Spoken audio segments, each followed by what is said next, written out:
Boker Tov, we're continuing in Eicha Perek Gimel, Pasuk Zayin.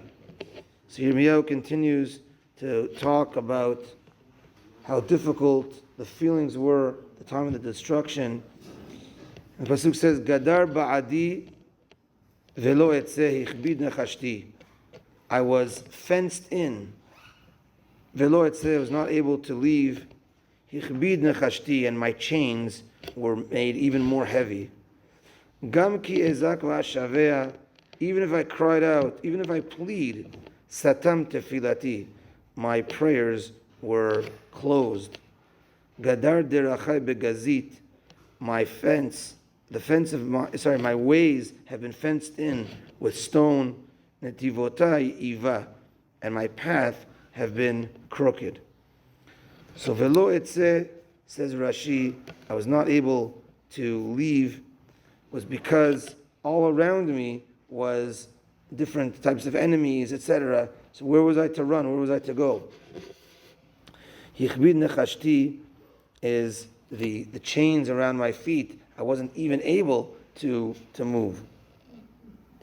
And the paths that were crooked, or the paths that I used to know, were now crooked and made different paths. And you could just imagine if there's an enemy around the city and they put different roadblocks, etc., so people can't leave.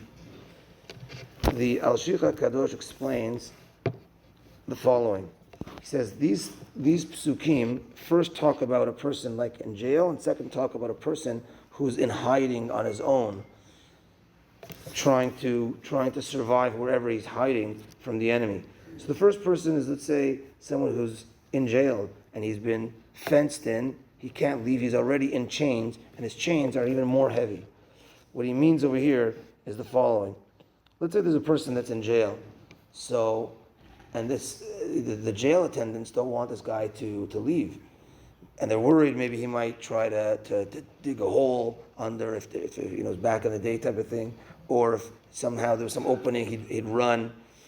But if they see that he is, not going anywhere, then maybe they would be light on him and not have chains around his legs. And he's in the jail cell. He's respecting, so to speak, or he's not trying to break free. So, but if a person does try to break free, then that's where they would really shackle him even more, even though he's in a jail cell that's closed.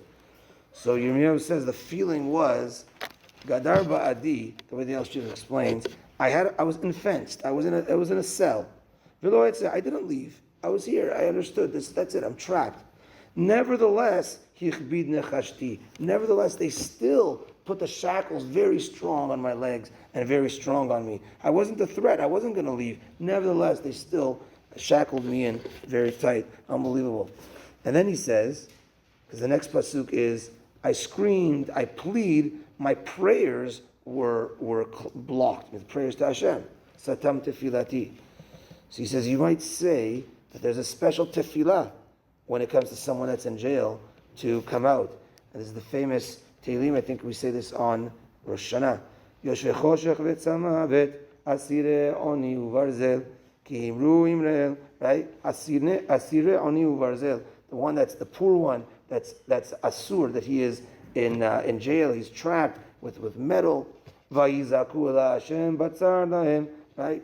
And so Koliya el Hashem vezakav v'shieni.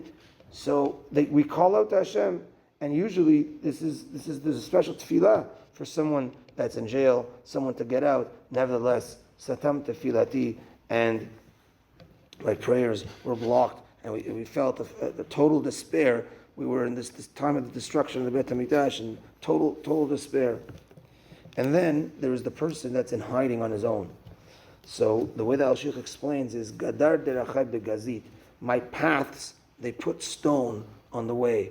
So this is, imagine a person that's in hiding on his own. His plan is to try to somehow escape the city. But he knows the paths of the city, he knows the roads, but for sure on the big streets, they put stones, they put blocks. He can't get out. Netivotai iva. And netiv is a smaller street. And netivotai iva, they made crooked. Meaning, I know the small streets also, But those small streets are crooked streets, and I don't know what's lurking around the corner. I might run this way, and I'm going to turn the corner, and then they're going to catch me over there. So either way, this person feels stuck. I know that if I'm going to leave my hiding spot and go to the main cities, the main streets, it's going to be blocked off. And even if I go in the small streets to try getting out of the city, I don't know what's lurking around the corner. I don't know, Netivotai Iva. It's crooked, and therefore if I'm going to make a turn, they may be waiting for me right there. So this is also a feeling of despair. It's stuck in hiding, but stuck there, not able to get out. And the following Pesukim, next week, B'ezrat Hashem, we will get into this more, where there's the person that feels stuck and doesn't know where to go, doesn't know how to get out. The unbelievable feelings that we're getting from Megilat Eicha and the despair of Bnei Yisrael, and feeling a little bit of what they went through the time of the destruction of the Beit HaMikdash. Baruch Adonai le'olam, amen ve'amen. Rabbi Chananya, ben HaKashia u'menetzah kadosh baruch hu, lezakot et Yisrael aficha achi b'adam Torah, so shene'emar, Adonai hafetz man tzidko, yigdil Torah ve'yadir.